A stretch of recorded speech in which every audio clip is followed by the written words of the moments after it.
Elon Musk and Donald Trump are lying about why they're bringing the white South Africans to America. There's two reasons why, and I believe I figured it out. Let's start with the history of the situation. The first reason, so in 1913, South Africa was ran by white supremacists called the Union of South Africa, which consisted of the British Empire. Black Africans were excluded from political participation and representation. This was the same year Louis Botha and Jan Smuts came with the Natives Land Act of 1913, which restricted land ownership to black Africans and reserved it for the white settlers. The exact same thing they was doing to black people in America, except they stripped us of our whole identity. Black Africans were also segregated the same way. Education, healthcare, finances, landowners stripped of their land. Now let's jump to 2025 and you have this administration bringing in white South Africans. They claim that it's because of genocide on white South Africans, but I know for a fact that's a lie. In 2018, South Africa elected a president and then re-elected him in 2024 named Cyril Ramaphosa.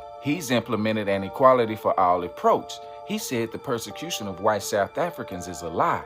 They were not victims of any violent attacks. There's no genocide going on. The truth is, he passed a law called the Expropriation Act, which allows the government to take away land from its owner without compensation for public purposes or public interest. This is why Elon Musk and Donald Trump are screaming genocide, because he's taking back the stolen land and giving it back to the rightful owners, or using it for things like infrastructure and access to resources. There's only 7% of white South Africans, but yet they own 70% of the land. So he's reversing the entire Natives Land Act of 1913. That's what this is all about. Now with Elon, he's a white South African born under the Natives Land Act. That's why he's so involved. David Sachs is a white South African. Peter Thiel is a white South African. All are billionaires and the biggest supporters of Trump's administration. This is one reason why the lie was started to get them over here. Now the second reason, the white population in America is declining. They're having more deaths than births.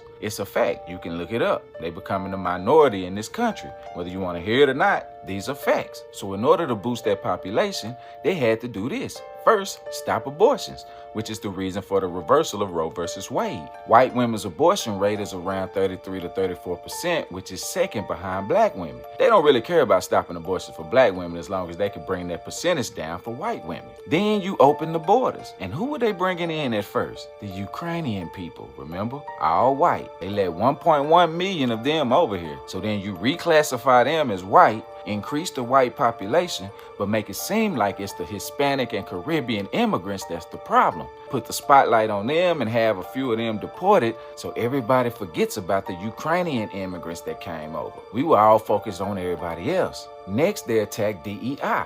Why? Because over 70% of the beneficiary of DEI was white women. Same with affirmative action. More white women are leaving the home and going to work, which means less babies being born. That's what that was for. DEI didn't have shit to do with black people. The goal is to get more white women back into the home and start having more babies. So what did Trump do next?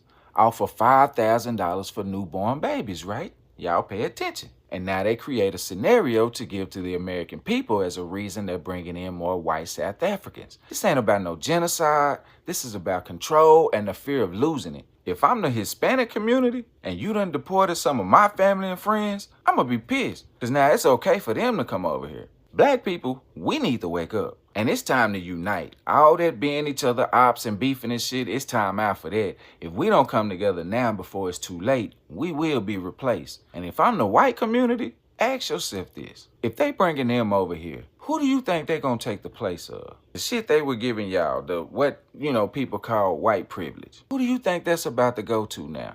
All of us as Americans should have a serious problem with this, because what they're really doing is genocide to Americans. That's why they came with the Carmelo Anthony case and the Shiloh Hendrix situation. All of those were distractions to keep us divided and going at each other, not paying attention to what's really happening to each other. We have to unite as Americans and really pay attention before it's too late.